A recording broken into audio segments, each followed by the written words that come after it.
case, the defendant allegedly indecently assaulted 3 girls under the age of 14 years, in fact as young as 6.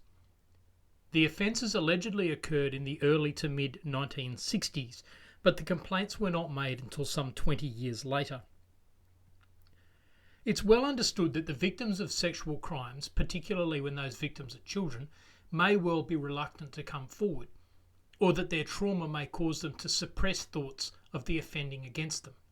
So nothing is to be read into the delay itself. However, as a practical matter, when charges are delayed so very many years, there are implications for the defendant. If the complaint is made soon after the alleged offence, they have the opportunity to gather evidence. They have the opportunity to provide witnesses, or at the very least to write down their recollections soon after the event. Forensic evidence can be collected. None of these things can happen when there are long delays in bringing the complaint. In Longman, the defendant's counsel asked for the jury to be given a warning about the danger of convicting a person when the only evidence was the complainant's testimony, remembering incidents from a long time ago.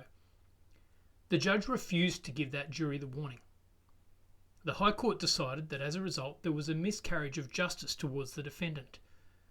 The court said that while a jury certainly can convict on the basis of the complainant's evidence alone, the jury should be very cautious about doing so. As a result, judges can now be asked to give juries what is called a Longman direction, covering just these circumstances. The Queensland Bench Book, which guides judges in dealing with juries, includes the text of a Longman direction. It outlines the implications of the delay for the defendant and then concludes, "The fairness of the trial, as the proper way to prove or challenge the accusation, has necessarily been impaired by the long delay.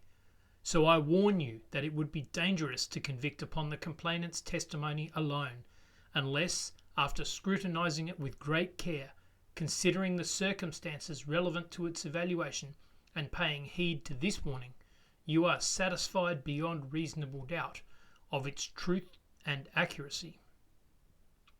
After such a warning, the jury may still convict, but they must consider the delay while reaching their verdict.